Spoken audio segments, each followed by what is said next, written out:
Hello. We're doing this one a little bit differently today. Hopefully it'll capture all of this properly. No certainties, but we'll try it.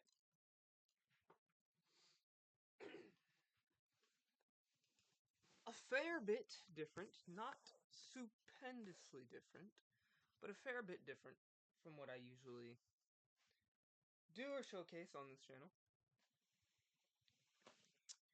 You're gonna be seeing a lot of numbers, a lot of things, but today you are joining me in something called a game called Aurora 4X. This is made by, I believe, one person or a very small team. I don't care about asteroid orbits, planet orbits. Give me planet names. There we go. And today I'm just going to mainly be redesigning missiles and explaining them a little bit to maybe the newer people here. Maybe some people know what this is and can tell me how good or how bad these are. I'm going to check the OBS. You guys can actually see that when I do that now. Okay.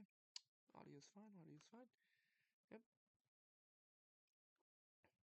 It's not a very pretty game, necessarily, unless you really like to see numbers. In that case, you're like me and you absolutely love this game. But it's fine. So, I am going to keep Space Master mode on. That's like God mode, if you will. For one reason and one reason only, I have to redesign my missiles, and I'm going to do more or less a little bit of a short tutorial on this, of how they work, and just assigning them to a fighter. These are basically planes, these are bombers actually, but assigning them to your craft. But first things first, I'm going to just go through my little missile category here. The first ones I will show aren't technically even missiles. Yeah, amazing. Like the way I put that? Yeah, nice. The first ones are, I'm hoping JDAMs. Actually, hold on. We're gonna be fixing. Might as well fix them all, yeah? Do these all have them? They do all have them.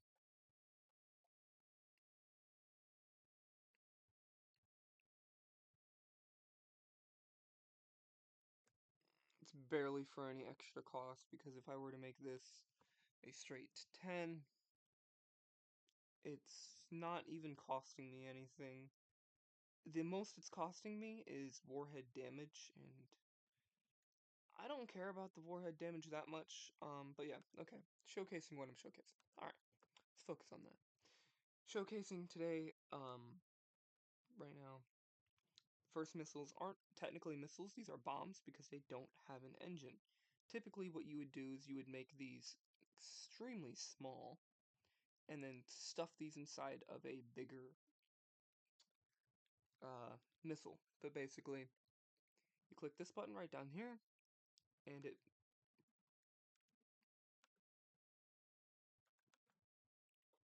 makes it not a missile anymore. And it makes it into a bomb. And then I threw something called terminal guidance, which is supposed to help missiles hit better. It's fairly costly, typically speaking. Fairly costly.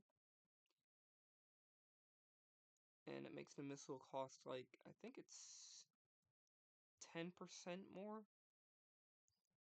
10 to 15% more per missile down here. In exchange for a better chance to hit. I have terminal guidance because they're supposed to be JDAMs.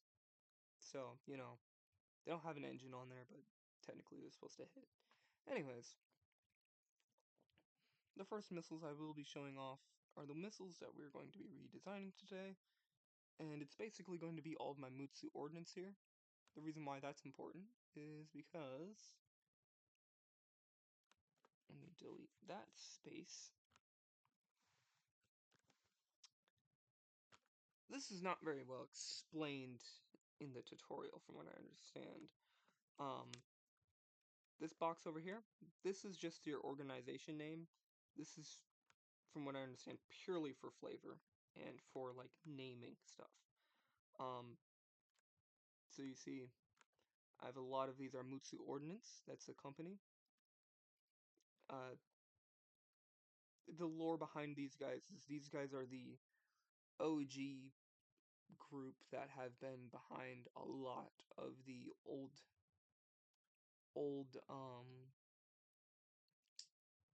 munitions, all of the old guns and stuff. Like these are the Ford. These are the no, what's it? Colt? I think a Colt. These are like the Colt and Remington of this world. Um, it is it's on the solar system, and it's relatively similar to Earth, but we only have, where is the number? The population is right here. 2,500 million, otherwise known as actually being 2.5 billion people on this planet, and it is a temperate forest. So yeah.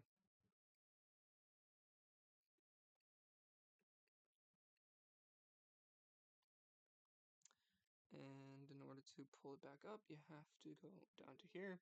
It's a really weird game. The reason why I have to record this in a weird way is the game itself takes place in multiple windows, which is kind of cool. I almost like it. I don't love it, because you cannot resize these windows. For some reason, the original designer of the game is very, very specific about not being able to move these windows, and that you should have a huge computer screen. So as you can see, I technically can't fit this on the computer screen. Um, I mean, I technically can if I move it up like this, but you need a huge screen for it for some weird reason. I don't know why, but it can work. There is mods to change it. He doesn't like the mods. He doesn't try to support those mods, but there's mods to change it. First things we're going to be focusing here today is the small ATGM, also known as an anti-tank guided missile. Give me one moment.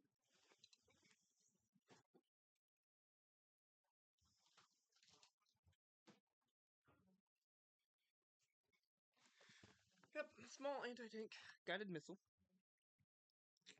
And I made a mistake on these things. That's the whole reason why I'm making a video. Kind of as a tutorial. There's a guy that does a better tutorial out there, but I will say that, oh, one important thing that you should know if you do play this game is you have to click this button up here. That will make your life a whole lot easier. It will freeze the name, and that basically means that if you change something over here, it does not change the name. So I'm going to just copy this before I display that. So, it gets really annoying because if you do something small, like, anything, any changes the name for some weird reason. But I'm going to put the name back, freeze that. MSP, warhead strength, that's the size. Okay, so these over here, these are the green numbers are values that you can change on this page. Sometimes these values are not changeable, but on this particular page for missile design, you can change these things. And the big mistake here is that I'm trying to design a missile that is less than 1.5 MSP, and we're going to remove terminal guidance because that little, you can just show the cost here of a missile that would cost, keep it simple, 2.2, and we'll say 2.25. I'll just do that. So 2.5, not 2.25, but 2.5. The cost per missile is 3 sixes and a 2, so basically 0.67, because yeah, I'm not going to say that number. And then if we just do that for the same exact size, it's only 0.64, so it's like a little bit less than 10%. It's like 5% more cost for a better chance to hit, as we can see here. If we go like this, it's now 4.6% chance to hit versus having a 4% chance to hit. So it is technically very useful because it is a 5% cost for something to be 15% more likely to hit. And you can get upgrades that improve the chances to hit. I think you can get it up to 25%. But since this is supposed to be a really small missile, I don't want it to really hit. And I did somehow figure out a way to get away with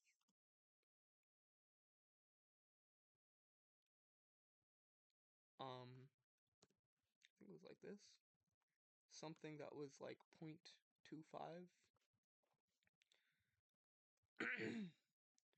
The reason why is because why any of that is important is because let's explain a little bit more things before I go into that. Yeah. All right. So MSP size. Does it not show? Okay, this is it. When you first set up or when you first start a game, you can edit the values of various things.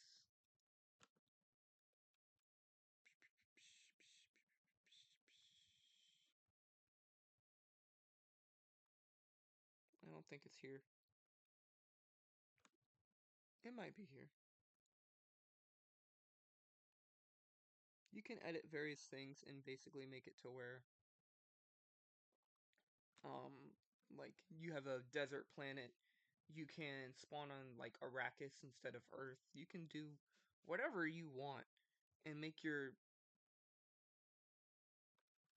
race, your species, however you want. The main thing that I've done is that these species are really good at fighting on the ground. That's not the one that I wanted. Let me pull it up. It'll take me a minute to find it, but that's one of the things I don't. That's why I don't like the window thing, because it's so hard to find the window sometimes, and not like super hard, but it is rather difficult. And this is what I'm talking about here. Racial armor strength 6. Race does not mean like black versus white. Race in this case means species. So like elf versus dwarf type of race. But in this one, I made them extremely strong. From what I understand, most people only put this at like 2 or 3. I made them extremely strong at ground fighting. So the armor, the hit points, all of that, usually when you start off, it's going to be really weak. In exchange for me starting off extremely strong here, um, we started off as what's called a or it's basically a conventional start, and you start off with, where's the numbers? Right here. Instant research points. We start off with very few instant research points, and we basically have to research almost everything. Like, almost everything. It's literally starting as like a primitive civilization in Stellaris is basically the equivalent. But the thing I decided to do was make us super stupendously strong in the army department, and I think I made us fairly strong in the MSP. They're not super weak, but we're not exactly super strong either. So anyways, back to the missile. This is your racial missile strength, everything. These things can be edited. based on like how good your people or your species is at designing stuff.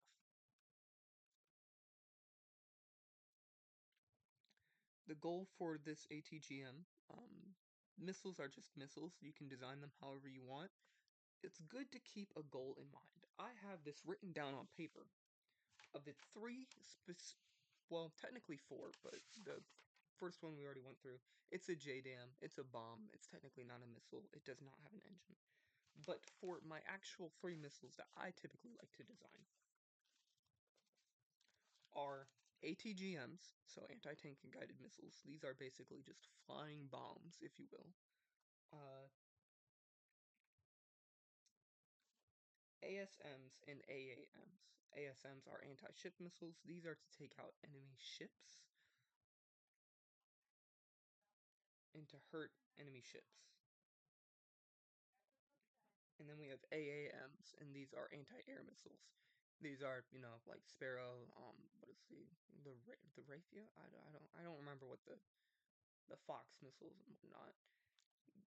These are to take out enemy fighters and enemy planes, basically. Everything that is smaller than 500 tons is classified as a fighter, even if it's a bomber, and then you give it the special designation as a bomber class fighter. It's kind of weird, I can show you later, but let's focus on the missile for now. So, the reason why I say that your purpose of the missile should be important to keep in mind when you're designing these things is because the ATGM, for instance, prioritizes speed and payload. So, warhead strength. No, not speed. Range and payload. My bad, that was something else. Yeah, range and payload for your ATGMs. These are to attack ground troops, because you can design missiles and you can have your aircraft support your armies on the ground. And because this is a conventional start, it's mainly what my missiles and everything that we have is going to be focused on. We do have ASMs, although they might be comically small for their purpose. We don't have anything super big because we don't really have a lot of ships. Again, this is a conventional start, so we just got into the space age. This is like SpaceX level stuff, and we just united the globe, so we have more resources to pour into these things. This is like if the UN stopped all wars, stopped most wars, we'll say, and stopped most conflicts, and basically all the countries of the nations, all the political policies decided we might have disagreements, and we'll have some autonomy in how we do our stuff, but all in all, we'll work towards the singular goal of the planet. Is how I'm thinking and how I design these. And with that being said, if this happened tomorrow, we wouldn't have anything that could take out like I forgot what it's called, a Star Destroyer from Star Wars. But we could take out, a battleship. That's basically what these are designed as, like the battleship level. We do have bigger bomb busters, but I haven't actually designed them or assigned them to anything because they're not that important. But yeah, purpose is important to keep in mind because you only have three different values that you can really change and control. Obviously cost, but cost goes up with size. So typically, if you're only supposed to do, only supposed to have anti-aircraft missile, you might want to keep it fairly small, something underneath 4 to 5 MSP for anti-fighters. If you want an anti-missile, try to keep it underneath 1.5 for now. Because right now it's like a point 0.1 missile, point 0.1 MSP. So we were to do that right there, 0.1 MSP. Can take out a missile that's up to, I think it's like 5 MSP or something like that. So if you create a missile that's 1 MSP, it can take out anything that's up to 50 MSP. And just to showcase what that would be like, how big that missile would be.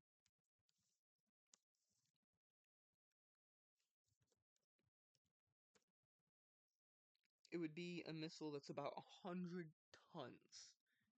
So, yeah, you don't really need to build missiles that are anti-missile missiles that are that big. We don't have any anti-missile missiles. That's not really what I'm going to be focused on at all. I think I'm going to try to do 0.85 for this. But yeah, you can control speed, range, and payload. This is the payload, warhead strength. Range is going to be controlled by your fuel capacity for the most part, but also the bigger engine you have, the less fuel it takes up, and the faster and the more speed it can provide. But you're sacrificing size and cost for efficiency, basically. Something else you can do is sacrifice efficiency for the fuel consumption. So if you make it super slow engine, like these are supposed to be fairly slow, 65%, they consume very little fuel. Whereas if I made 100%, it would have one fuel consumption. Or I could make it 185% power, so it would go super fast, but all the fuel would be used up very quickly. So you see that the range drops dramatically. Another thing to keep note, the mistake that I made was,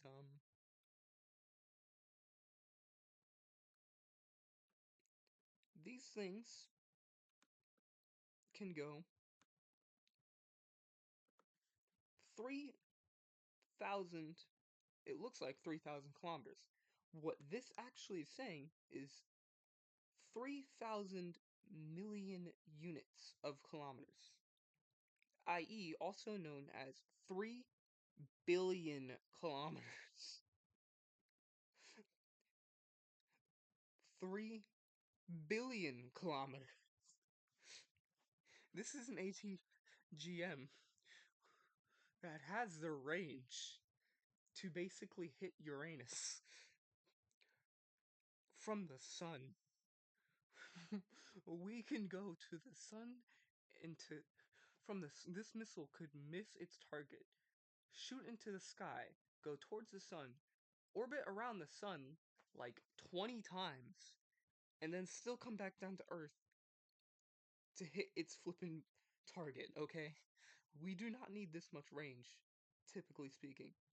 But I do kind of want a ridiculous amount of range because I don't want my bombers to be in a high risk scenario. So this is where you have your goals in mind. I'm going to try to keep it around 2,500.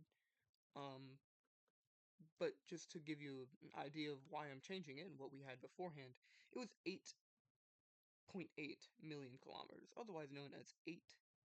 Actually, it was a bit less than that now that I'm remembering, because we were only using 0.2. Yeah, just 8 billion kilometers. Yeah, 8 billion kilometers. For instance, I know that 6 billion kilometers is 40 AU, and 1 AU is the distance from Earth to the Sun. So that's otherwise known as about, I would say, it's safe to say 60 AU. That's about 60 times the distance from the Earth to the Sun. So this thing could definitely orbit the Sun for like 5 years and then come back and strike its target, which is absolutely insane, and we don't need it to do that much range. But I do want my ATGMs in particular to have super long range because their idea is that these things are to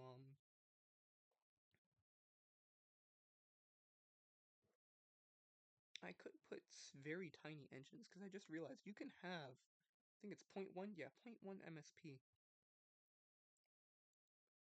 and then put like 0.1. I just want to look at this, see what that would do. it would have extremely. Oh, that's actually really good range. That's interesting.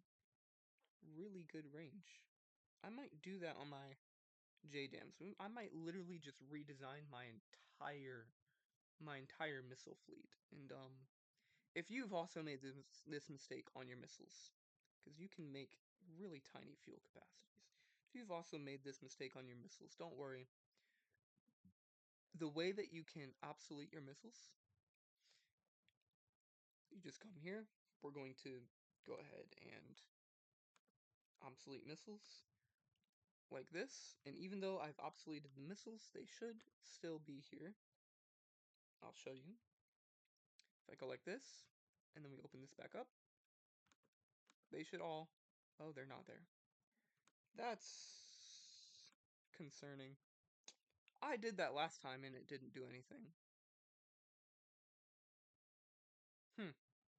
Alright, well, time to unobsolete them. So if you've done that and then you realize that that did not work, that's not what I wanted to do. That's not what I wanted to do at all. I accidentally clicked 30 days.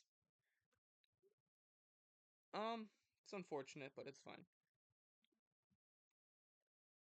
Not the end of the world for me. So if you accidentally click that button like me, it's a very excellent time to do that, because then we can show you what happened.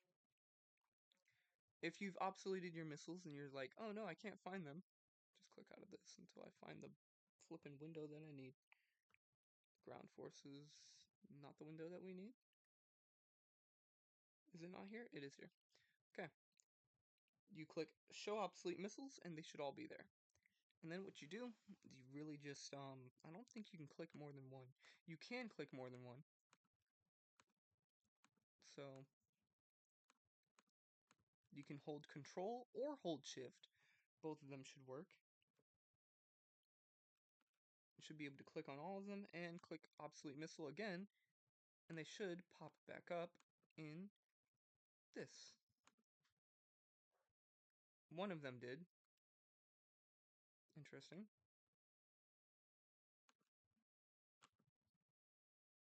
Very interesting. Let me try it again.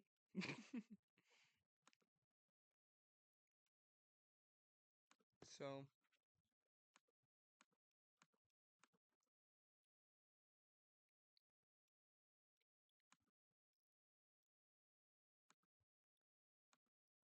it looks like you can only click one at a time.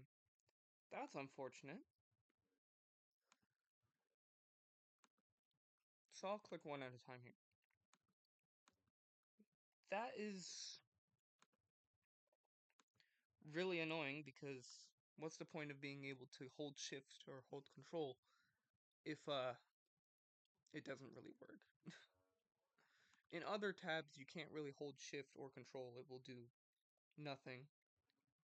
So it almost makes sense, but it doesn't make sense on why you can hold shift if it's not going to do anything in the first place. I'm going to grab the juices, freeze the name, grab the name, Control X to cut, and then paste with Control V. Grab the name. Oh. What we're also going to do, what I like to do, anyways, you don't have to do this, but it makes things easier. The things I'm going to change, they're all going to be Mutsu Ordnance, so I'm not worried about the name, but usually you want to do by company. That way you can keep the company name if you want to control and paste. It makes things easier. But all of these are Mutsu Ordnance. It's the people that are going to be having to redesign all of their missiles and stuff, which is fine. As you can see, the ASM I'm going to be changing because the range is extremely long, but these are ASMs, which is anti-ship missiles, and you want your anti-ship missiles to be extremely fast, because the ships that you're going to be fighting usually have turrets that can shoot down missiles, or have a chance to shoot down missiles. So you're going to want to either A, swarm the nonsense with them, so you're going to want to shoot like 10 of these at once, Or B, you're going to want to shoot, what is it? You're going to want to make sure they're super fast. So, as we call it nowadays, hypersonic. But, typically super fast. Go, go.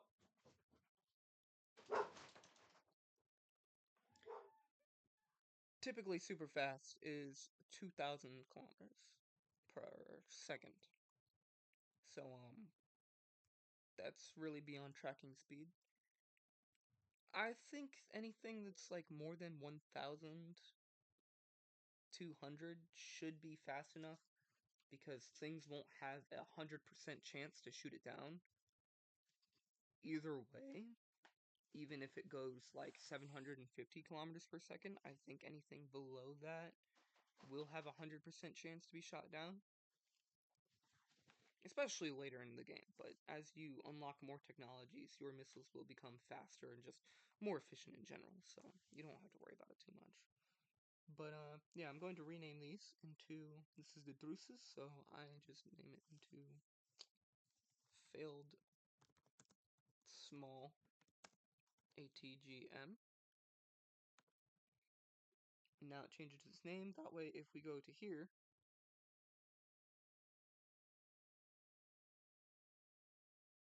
the change hasn't taken effect.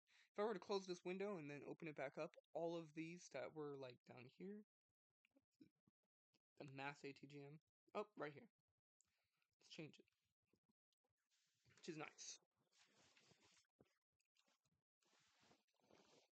Just so that I know, or that you could know, that these are the things that have to be changed.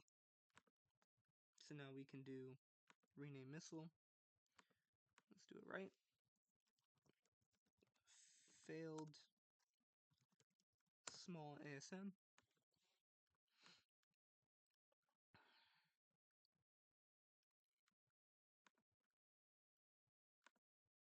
So name these to failed large ATGM.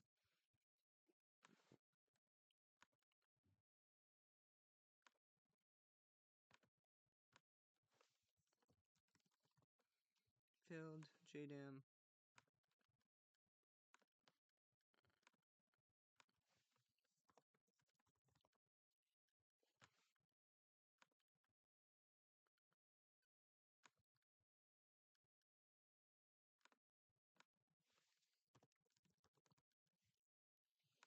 Now, one of the weird things about... I'm gonna have to change a lot of them, but it'll be fine. I'll probably just show you like 3 of them, how to assign it to like 3 different planes, and then cut it to when afterwards. So the Drusus, I already have named, freeze name. Even if you don't have freeze name up here, it will always keep the company name for some reason. And you can, I'm gonna just copy this.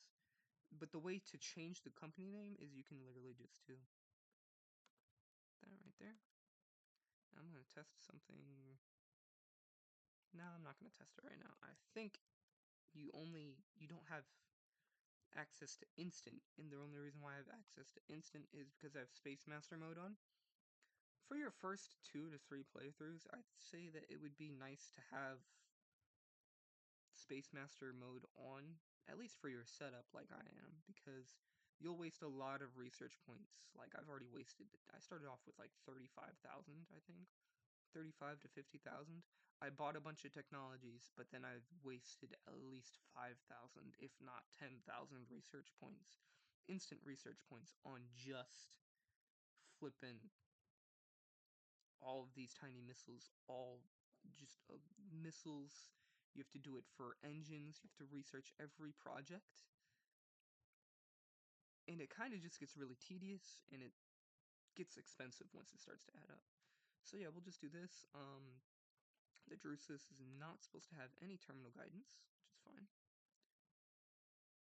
Because this is a small and cheap thing. Something else to keep in note is that the warhead's strength translates into damage, so you don't really get 1.4, you only get 1 damage And this is playing into keeping in mind what the target and what the goal of this missile is. I'll just show you real quick. Not much else is important. The only thing that's really important to look at here is, we'll just do the mortar company. Not the size, but the HP. So, say I fired ATGM at this mortar company. You typically wouldn't want to do that, but it's okay. It's good for what we're trying to do. It would only deal 1 of this damage if it hit, and the chances to hit are right here. These are speeds, so if the target is going 1,000 kilometers a second, it has a 5% chance to hit it. An army unit, from what I understand, you like are almost guaranteed a hit on it. It's like 30 to 40%. Like you immediately get like 60 to 30% if it's like a 30% is if it's a what is it called? A light vehicle, because you can have light vehicles that have like motorized. Motorized is the wrong naming for it because it's not really how it functions, but it's whatever. But yeah, because they are a fast-moving truck, you're trying to hit a truck. It's not guaranteed, but it's still like above 50, or it's still above 20%, or it's still above 10%. So these aren't really good, from what I understand. Representations for an ATGM or ground missiles, but it'll be fine. It'll be fine. Because our main worry is getting payload at a long range, and this is a good range, but it's way too good. We don't need that level of range. I think what I did when I designed it first, because I lost all of my progress from about 2 hours. Okay, that's fine actually. We'll see if that still holds up when we drag it up to 8.5 right there. It's still a bit too much range for my liking. If I do 1.5, it's now less than good. And then I did remember that I did do this, and it gets still a little bit less range than I would particularly like, but it's more than good enough. Again, this is 2,000 and roughly 2,500 units of 1 million kilometers. So like each one of these is 1 million kilometers, which means this is going roughly 2.5 billion kilometers range.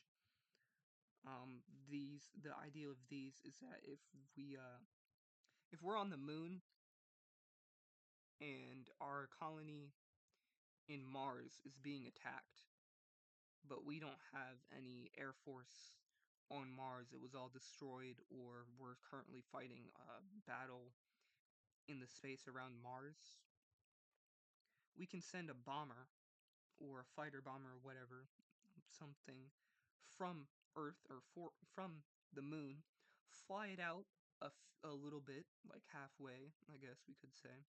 Fly it out halfway, release the missiles, have the plane come back, and the missiles can go however long away we need. So with 2.5, we could even have these missiles be launched from the, or have the fighter launch from the moon, go all the way to like the asteroid belt, launch their missiles, or release the missiles, have the missiles go to Jupiter while the fighters are going back to Earth.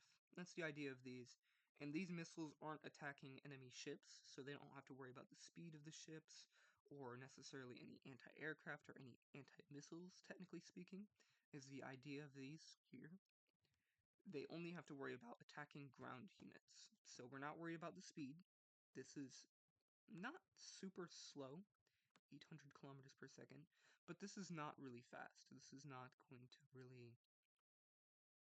Any anti-air turrets would, or anti-missile things would potentially take these things out. But these are super small, super cheap. Their idea is that we can launch literally 10 of these 100 of these if we need to, and each of these will deal 1 damage, and they'll just help to soften up ground units. So I will click that, created and automatically researched, good. And we can see here, that's weird because last time it saved them, but what I will do is grab this, and, nah, it's fine. Because I can obsolete that. We have the large ATGM. We'll just name it again, the Kato. See, here we have 6 billion kilometers. We don't need 6 billion kilometers. We don't need 6 billion kilometers at all. I think I can get away with this one to have like 0.45. It does look like it's super long, but what you have to do, remember, if you are editing this, is that you will lose range if you increase the payload, like I just did now. So because I increased the payload, I lost a little bit of range, which is fine. I think I want to increase the payload to something like this, and then maybe do this. Or maybe not. Maybe we can get away with 0.3. And what happens if I turn this up to 0.5? Stop that! Yuck.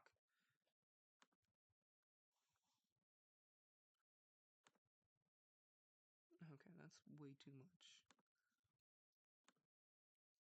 That should be good. Turn that up to 9.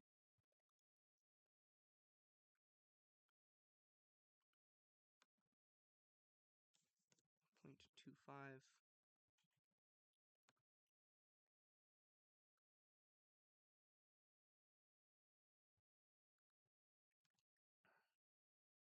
We do have terminal guidance on this thing, because it is indeed... The idea of this is that it is, you know, doing 5 HP, maybe even 6 HP. I'm not too sure how the fractions work. But it's extremely slow. It has a good range. Maybe a little bit too much range, but that should be fine. Good range, extremely slow, but it has a huge warhead because its job is to hit a target on the ground from an extreme ranged away where, you know, kind of like a javelin where it goes all the way up to avoid detection and whatnot, and to avoid going through the armor and just go straight up and then come down on top of the tank. That's what the idea of these things are. They're just to avoid having to go through the enemy and still reach them.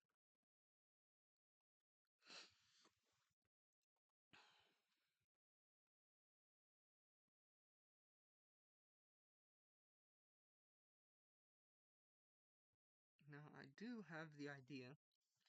I want to create these, but I don't want to research them because they're not going to be assigned to anything or anybody.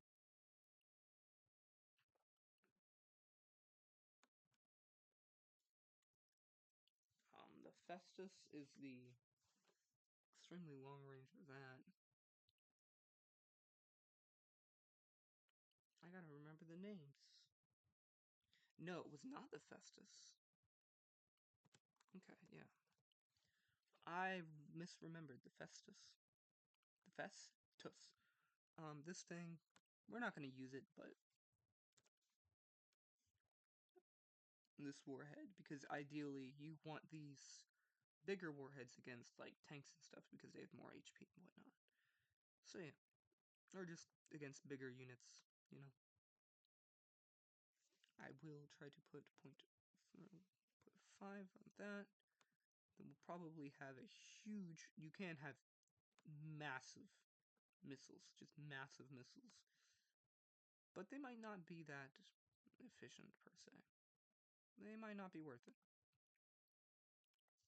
0.2.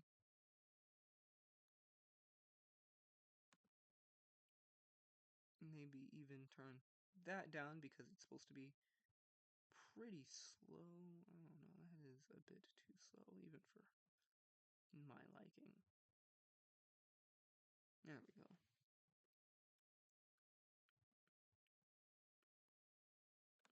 .58, and then we'll do 0.4, is it? Oh, no, not 0.4, because we do want terminal guidance on this thing. There we go. Now we have, what is it, 1.5? Yes. That does over 16 damage,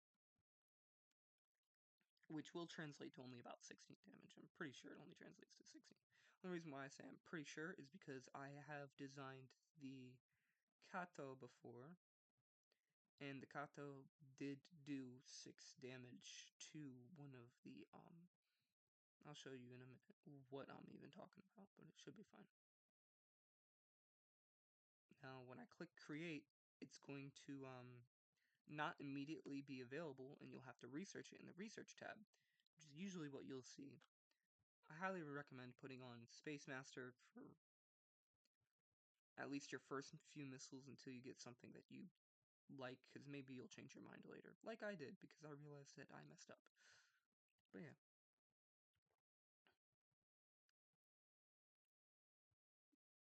That's good there.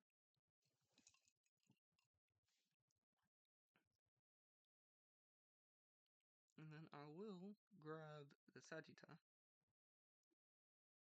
and I'll create another long-range missile. It's a good idea to remember to save,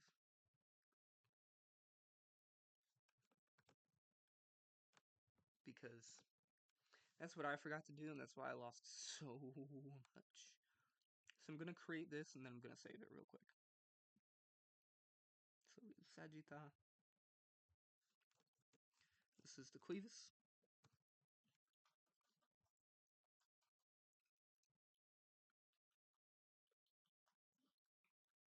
Now the Cuevus, its job is to do, what was 1.75? It's doing 3.5. Yeah, it only has a warhead damage of 6. No, 2. Just 2. It's only supposed to go against like a fighter or whatnot. Fuel capacity, because this is an AAM, remember, you have 3 things that you can really focus on. You want range, speed, and payload. Because it's an AAM, I have these set to their 2 top priorities being range and speed. So, extremely fast. Ideally, more than for an AAM, because it's going to have to hit a fighter. Probably want it going like at least 2,000, 2,500. At least. And we'll throw another 1 on there. And the idea for this thing is because we do have 2, the Sagitta and the Aquila. These 2 are the ones that we're going to be using. This third one is going to be designed in case if I feel like I might need it. You might notice that these are extremely small range because they have to go extremely fast, so you can't get a lot of efficiency out of them without going extremely large, which is what this thing is for. So we're going to see what throwing 5 on there does. It does have it at 238. The range that we're trying to beat, just gonna grab this real quick. Control C. The thing that we're trying to beat is 131. So we're probably gonna want to do roughly 300 million kilometers away. That's what I'll consider to be a successful long-range endeavor. And I'm having it do more payload because maybe it's a huge bomber or whatnot, and maybe 2 damage or 4 damage will be just better. Fuel capacity. We'll try, I think it's 7. We'll keep it underneath. Um, drop it back down to 6 because we want this to be 1.2. That's really good. Fortunately, it's a bit slow.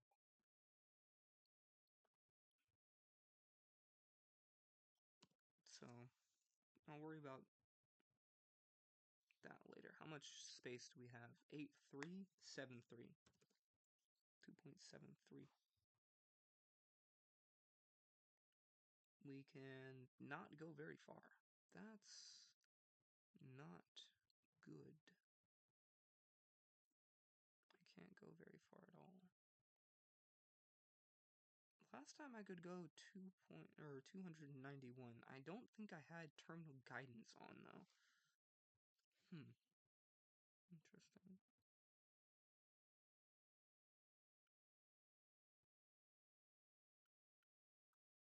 Because I want it to even have a little bit more speed, but we'll try to do something like this. 7.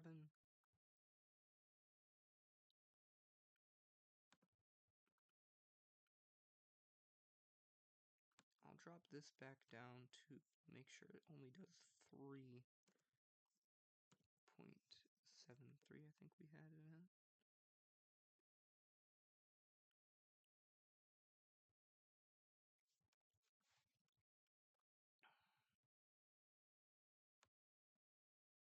I think 250 will be fine, but I do want it to be faster. Way faster. So let's see if... No.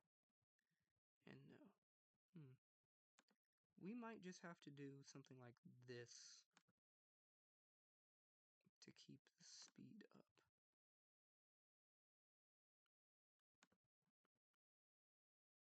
Yeah.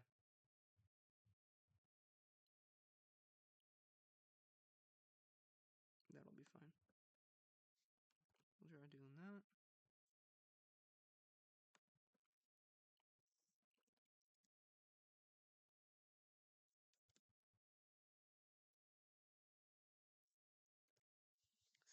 .5. That is perfectly fine. Still 2,000 kilometers a second.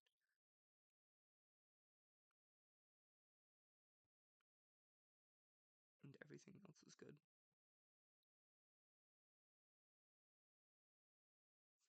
You know, we can even just drop this to 1.75. And then I have an idea to increase that to 0.75. Just a little bit more range than what we typically would want.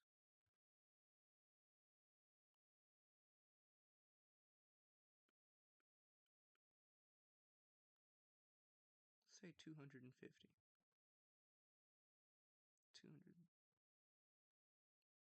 Okay. Are we gaining any speed from it? No. We're not gaining any speed. No speed is gained. Not realistically speaking. So it's still going 2,000 kilometers per second. With a nice 23% chance. And I'll just show you the difference. It's adding roughly 2.5% chance to hit at 1,000 kilometers per second for a target. And I don't even think... Okay, yeah. So it does improve significantly. It is fairly worth it for your more expensive missiles, because it basically might mean the difference between it hitting and not hitting. So this is not that important. This is basically a experimental, hypothetical. Maybe we'll need it, maybe we won't need it. We'll have it on the back burner in case if we need it. But yeah, there's that missile. So we have the 2 ATGMs, and then we need the JDAMs and the small ASM. I'll probably show you the one JDAM and the ASM just to show you what an anti-ship missile that I design, what I think is a good design from what I've read.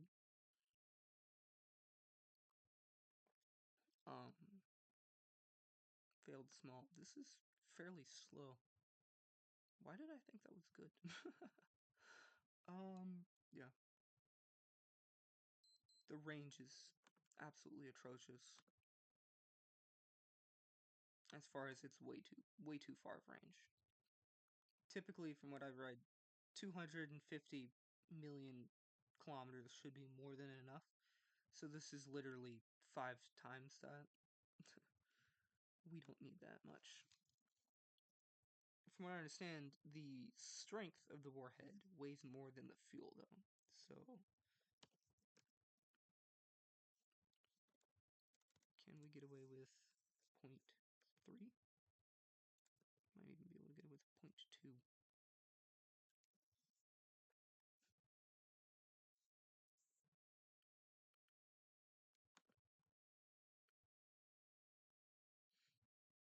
I'll grab Mutsu Ordnance, Control C,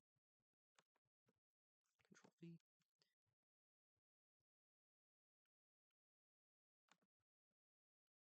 Because the difference that we're looking at here is something that's going at least 1,000 kilometers per second. This is still very highly likely to get shot down, especially mid to late game. But by then we'll get upgrades to have better missiles in general.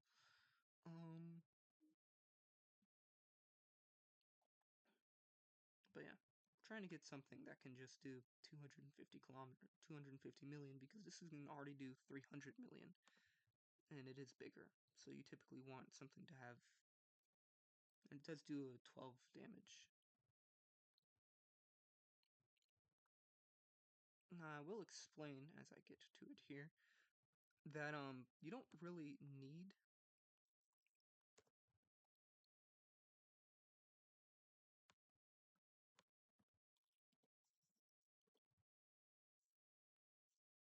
a lot of damage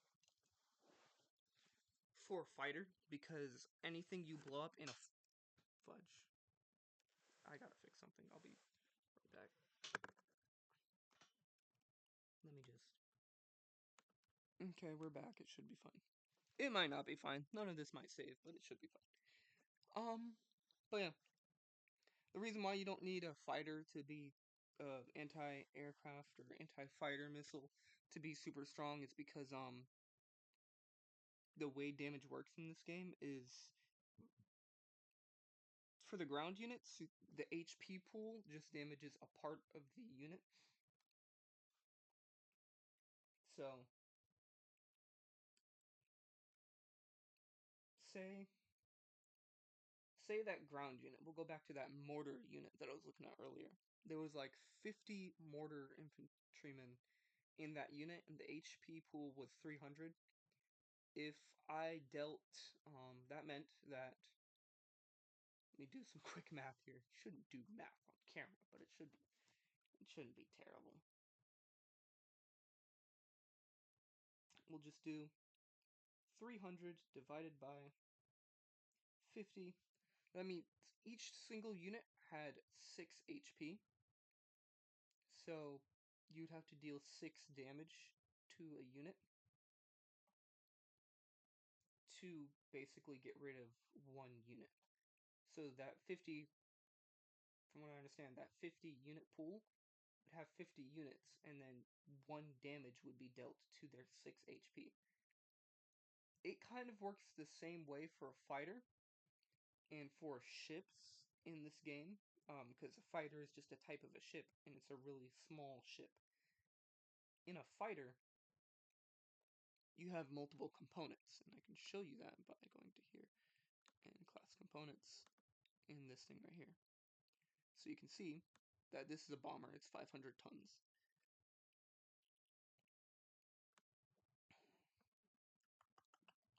What else? What else? What about? What are we looking at here?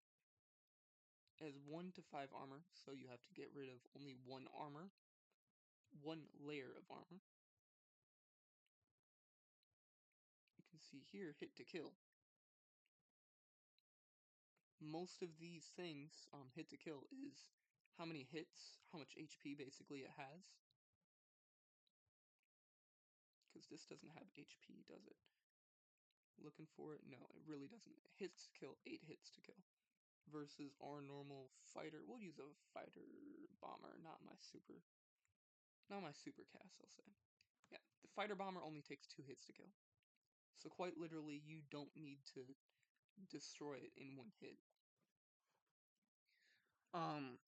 And if you do hit it once, when you get the hit, one of these things will be damaged. This is 1 HP. So if you do 2 HP worth of damage, this entire thing will basically just fall apart and all of it will basically die. You know. Fighter bomber, my fighters only have 1. The difference between these is what they have. This isn't typically the way you want to make them, from what I understand, because you can just assign different stuff to them, but this is the way I've done it. But yeah. You only need to hit them basically once or twice, or deal like 2 damage to destroy most of the craft. Stop.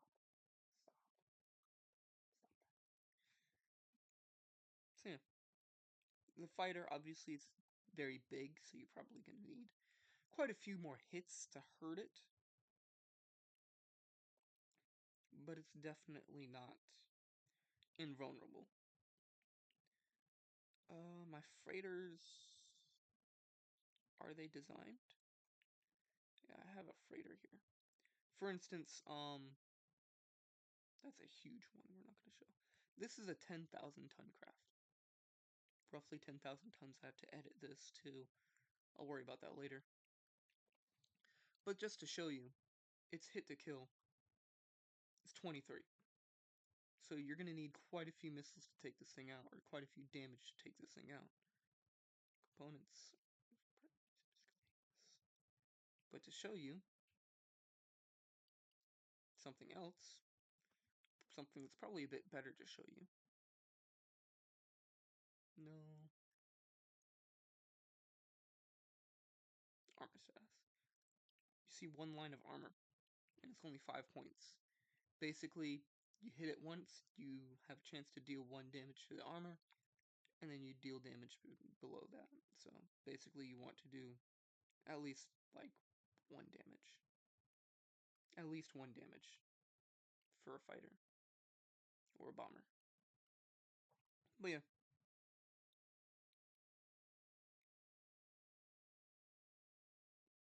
0.5. The range is still extremely strong on this.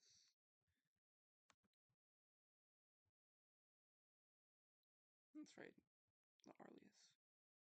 The Aurelius. My bad. Not the Arlius. The Aurelius. Aurelius.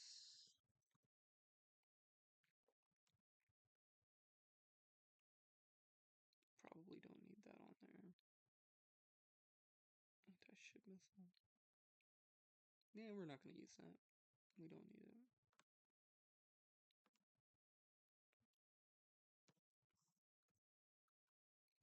3.2. Now we can up the ante on that.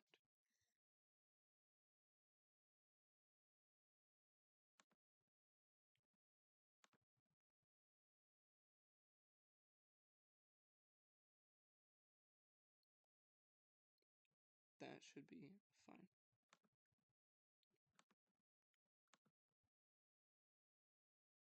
Arlius ASM. Failed JDAM. So what I can do here is I'm going to grab this, and then grab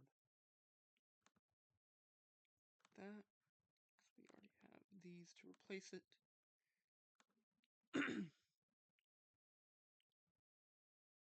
And now we can do the JDAMs. I'll show you 1 JDAM and then I'll go ahead and I'll put a cut in the video because there's no need to show all of that nonsense going on. Control C, just for the name. Probably not freeze the name quite yet. Now we'll freeze the name.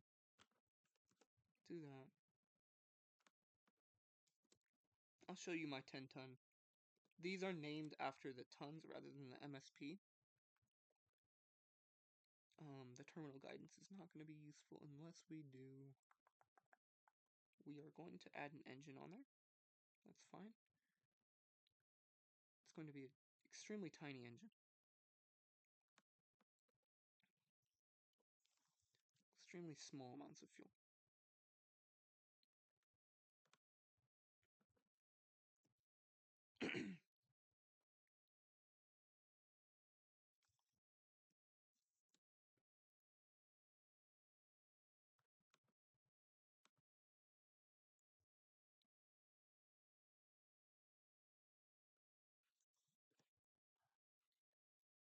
We don't care about that. Okay. I'll put a cut and I'll design the other two. And then I'll show you how to, we'll come back to how to assign them and unassign stuff from a fighter aircraft. Alright, here we go, we're back. I want to show you something real quick and then I'll show you two things real quick. First thing I'm showing you is the damage. So as we can see here, even though that this is the ordnance template, show that right here. The Spide sees the warhead 1.79 or 1.798, but the damage it does against like a aircraft. So even though this is supposed to do 1.4 damage and that this is supposed to do 2.7, you'll see here that this does 3 damage, while the Aquila, even though it's supposed to do 1.7, it only does 1. So, just an interesting thing to show off there. It's the reason why I don't know. Oh, 1.4, my bad. 1.4 and 2.7. So it seems to be a weird type of... If it can't round up, then it doesn't get applied. But yeah. So, this is something probably kind of cool to look at just to see how much it does. And from what I understand, the damage, this is how much damage it's taking. So, the Aquila only does 1 damage. I think the armor itself would absorb the 1 damage because this is not like 5 hit points. This is 1 armor for this 1 spot, and then once this 1 armor is broken through, the components are underneath the armor, and then it starts to damage the components from there. So, if it takes 1 damage, the armor, I believe, will absorb it, but if it takes 3 damage, it will absorb this, and then it'll start to get into the hit-to-kill ratio. So the Guru versus the Icarus, I have not even shown off my Icarus. Let me show you what the Icarus is. There we go. So the Iguru, this is the normal fighters. We have the collapse. These are the conventional stuff. Conventional basically means it's not super efficient. It's realistically what we have available. Only goes 300 kilometers a second. It's like a normal jet.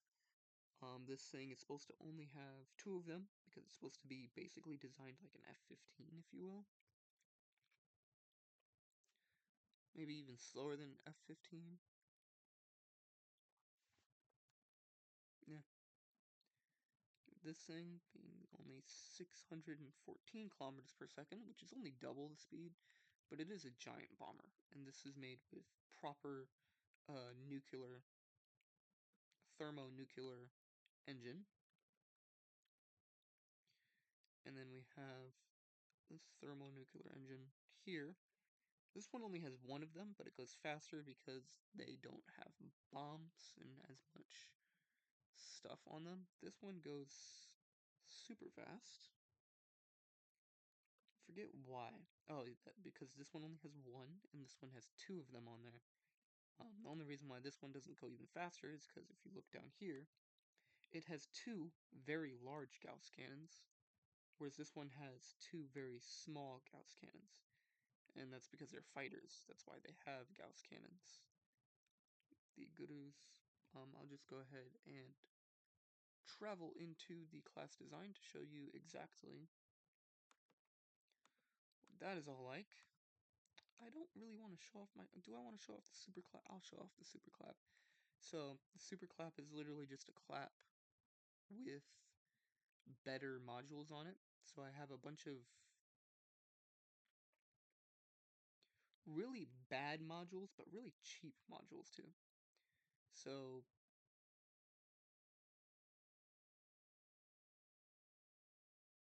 will it not show me what the modules are?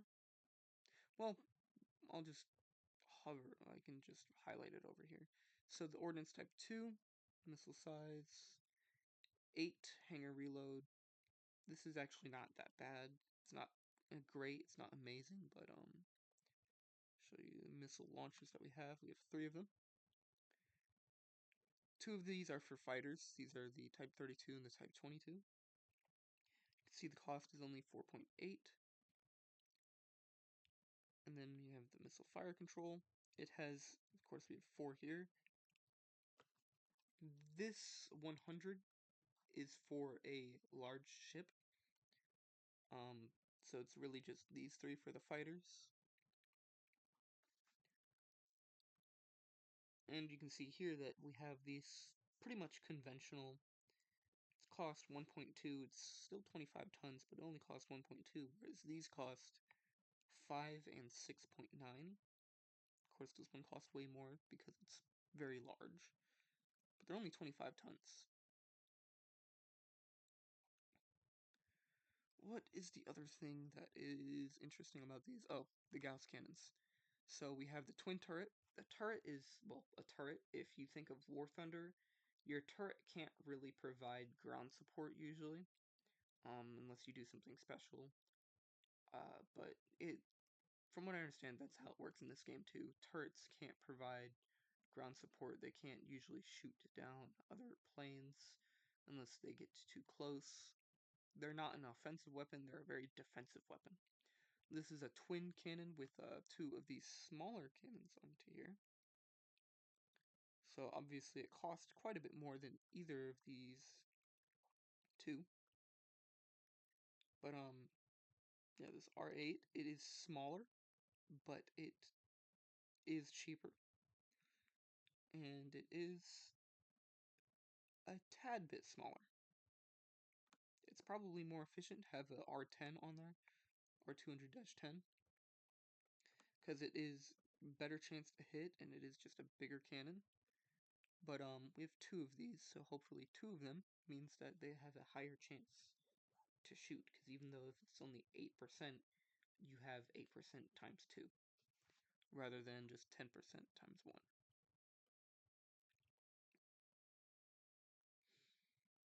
The Bambuki, of course, only has the turret. The close air support only has a -8, a single -8. In order to use the Gauss cannons, you also need the third thing that is special about between the 3 of these.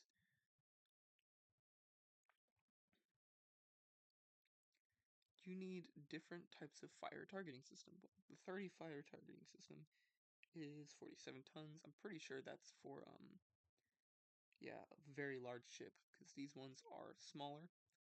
You have an extremely advanced type. I do have 3 different, for roleplay reasons, 3 different types of companies. One that's Oshimasu, engineering and electronics people. Very, very electronics orientated, very tech advanced. Mutsu Ordnance, these guys are the old reliable, if you will. Very cheap, as you can see here, it's even a cost 0 because it's conventional. Its tracking speed is extremely slow though, so that's something to keep in mind. It can probably take out bombers, is what it's really meant for.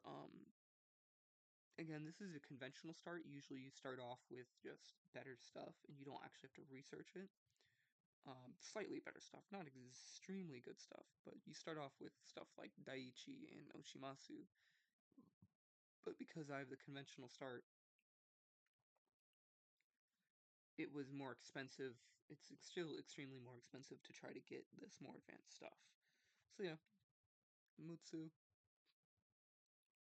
cost 0. If we look at, because there's 4 things between them that are really interesting. The Mutsu Ordnance Radar, it's only 1.2. The Mutsu Type 22 missile platform, which only costs 4.8, but it can only hold missile size 8, which doesn't mean it can only hold 1 missile, it means it can hold up to 8 MSP worth of missiles. And yeah. And I'll show you the carrier, the interceptor, freighters, maybe just quickly going over some of the other ones. The bomber that I have designed is, again, extremely slow, but it has the Type 32 tracking system,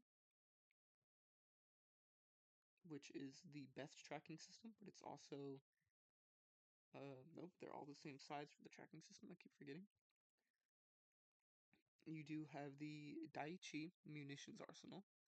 These guys are the more advanced version of weapons. So if you had to really get it into mind, what's an example? Like the old Remington Winchester rifle versus the Colt M4 is what we're basically thinking of here. So the Mutsu designed the old Winchester, and they're still around, Winchester and Remington, but they're kind of known as cheaper. Um, but they do have more reliable designs, whereas you have these Daiichi, the Colt M4A1s, the M16s that are typically known to be maybe less reliable, but more advanced and probably more practical stuff. And then you have Oshimasu, which is super high tech stuff. This is where you would have your night vision goggles for your people. Yeah, but they have that along with multiple kinds of missile launchers. So they have the Type 32 with a couple Type 22. They don't have any of these because they're very large, but they can actually reload.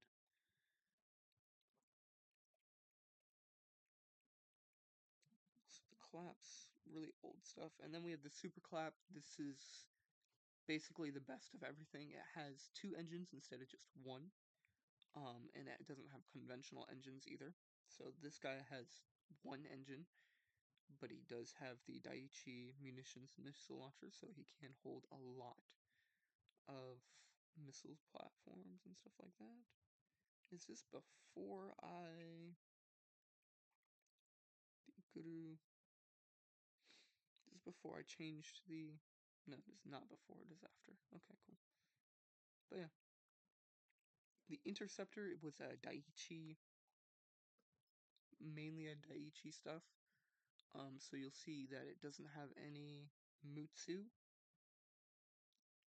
anything on there because it's a Daiichi contract, whereas the Close Air Support was more of a Mutsu contract. Very old platform. And then we have the futuristic, ideally, this is like the F-35 of this world, like, very highly experimental. In this world, we haven't built it yet because we've had no need for it, but like, it has the best of everything. A Daiichi munitions launcher, which literally just means it can hold more missiles in it. It's not reloadable though. It has not the very costly, very expensive, but still not the huge one of the Type 32 weapons tracking system, so it can track a lot of targets from very far away, as you can see here. Very far away, it has good resolution, it can track 1,000-ton objects and 250-ton objects.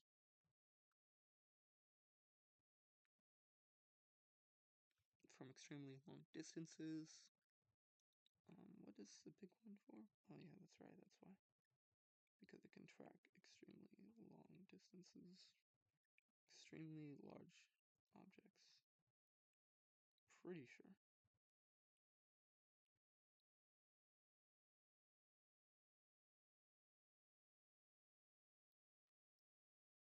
I might have to redesign that one. I don't know what's going on with it.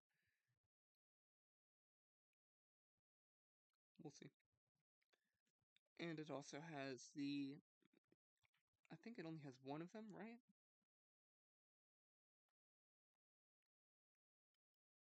A Gauss cannon. Pretty sure. Yeah, it only has a 1, but it's type or -10, which means it has a 10% chance to hit. And the fire control that it has is the Oshimasu. Okay, now it's not.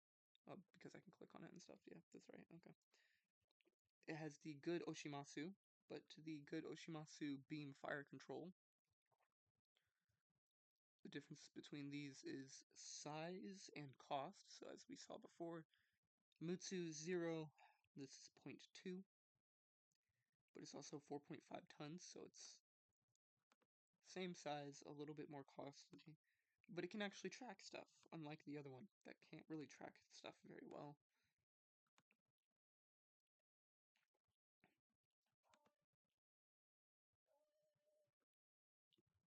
Let me go ahead and do something real quick. No one's there. I'm not too sure why that dog's barking, but no one's there. Okay. But then we see a significant jump in tracking speed. Still only single weapon, but it can only go to 8,000 kilometers per hour. Oh, super high tech, but they didn't really get the range down. It's a trade-off, if you will. This thing, double the size, still only controls a single weapon, but now it can go 1,400 or 14,000 kilometers away. Way better range than anything before it. And it has better tracking speed as well.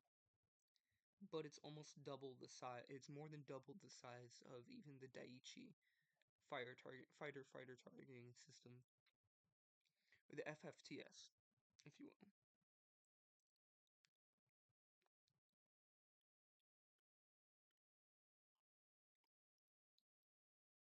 And also, then we have this thing. The Oshimasu has also designed stuff for what will be our Corvette, our first actual. I'll design that way later, probably off camera. Our first Corvette, for bigger ships, max range 25,000 kilometers, tracking speed of 3,000 kilometers. Typically, you would want this maybe for a point defense system. Ideally, just something that's really huge, but really effective. But we can't throw this onto a fighter, so it's not in use currently. But now for what we were actually supposed to be here for. I'll show you an example using the bomber. You literally just click over here, and when you click over here, it will unassign stuff, and you click 2 times, not once. As you can see, I'm clicking once, but you have to click 2 times, and then it will assign the missile to the plane. You don't have to click OK, you don't have to do anything, although it would probably be nice to just click the save button. And we'll see if it saves. It's disconnected a couple times the cord that I have to my save drive, so it might not save. I hope it will. I think it will, but it might not save.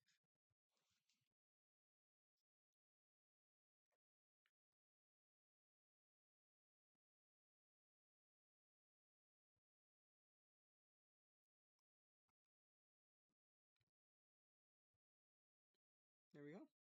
All done. It saved perfectly well. That's amazing. That's wonderful. And I think I'll just end it there, and then I'll start another video. And next time, I will show you the ground units and designing the ground units. We'll go into that. But for now, oh yeah, that's right. Okay, I'll stay in this window for a little bit longer, and then I'll click the pause button. But for now, I will say thank you for coming. Thank you for watching. If you like the video, please throw a like. If you like content like this, or like games like this, or if you like things like even Hearts of Iron 4, go ahead and check out the channel. Check out the other videos. If you like those videos, go ahead and throw a subscribe. And I hope to see you all next time. And try to have a good day. Try to have a good day. Just try. Goodbye.